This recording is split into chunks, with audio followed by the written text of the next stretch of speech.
And welcome to another edition of AppSec Decoded. I'm Taylor Armerding, security advocate for the Synopsys Software Integrity Group. And once again, as you can tell, we are amid the exuberant chaos of the exhibit hall at RSA 2022. But we're here to talk about decoding AppSec.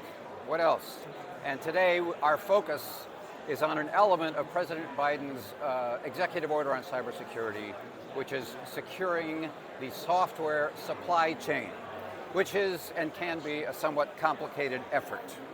That's an understatement, it really is. It really is, all right. Evidenced by the guidance issued last month by the National Institute of Standards and Technology, better known as NIST. That document is 326 pages long. It contains an array of security practices for any vendor that wants to sell software products to the federal government.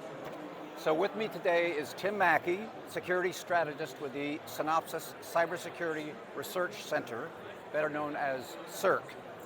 He is our go-to guru on the topic. He read the whole thing. Not only that, he annotated the whole thing. So Tim, thank you very much for being here, and let's start with the basics, which is, what do you think are the most important elements of the guidance? This guidance is around setting up so the document in question is NIST 800-161, Rev whatever. Yeah. The important thing in this document, and all 362 pages of it, it's a risk language. So people go and say, you should use risk-based principles to go and determine where to start. So as an example, every single AppSec vendor, actually here at RSA, almost every single vendor has had someone go and say, look, you know what? You're producing a whole lot of findings. We don't know where to start.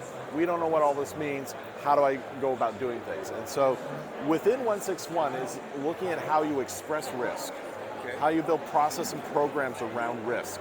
So it's not necessarily a set of requirements as much as it is some guidance for how to have that conversation. Because developers don't speak risk, security people don't speak risk, threat intel people don't speak risk, lawyers speak risk, auditors speak risk, and they're on the compliance side of the equation. They're the people that the developers and so forth don't ever really talk to. They're the ones who are going to go and make a determination as to, this is something that's really major and important and we need to go take care of it. And you know what, this sounds important, but we're already doing everything we possibly can to mitigate it. So that's kind of the basic framework around 161 and all of what it's got. Okay. So 362 pages, it's a good read, it's an awesome read, particularly if you've got a little insomnia. It seems as though everything in this guidance would be useful. And I'm wondering, the whole thing, if it proceeds along, is this too heavy a lift? Can organizations do this, or is this going to sort of devolve into one of those things where people lobby Congress to sort of gut it or make it less onerous or things like that? So this is not going to be a gutted something. This is not going to be a lobby Congress to do less cybersecurity, or at least, please do not make Congress decide that they want less cybersecurity. That would be a horrendous outcome. No, what's likely to end up happening is that organizations are already doing parts of this, but they're not necessarily looking at things through the risk lens. Very mature organizations likely have that risk-based approach.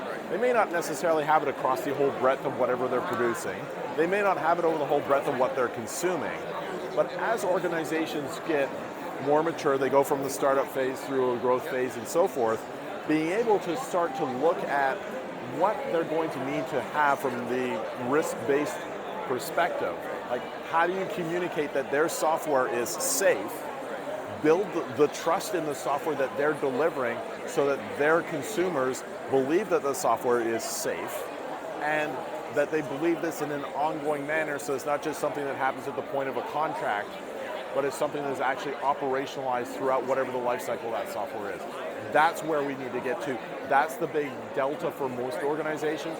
They're not accustomed to thinking in terms of trust and risk and words that are in that nature. Well, or perhaps understanding, as we've been saying, that a software risk is a business risk. It is truly a business risk, and being able to capture that requires a change in language that is, in all seriousness, not that hard, because you just have a different customer in the form of an internal auditor or in the form of compliance requirements. Your process is exactly the same, but you're going to speak a different language. Yep. Thanks very much, Tim. We're going to leave it there.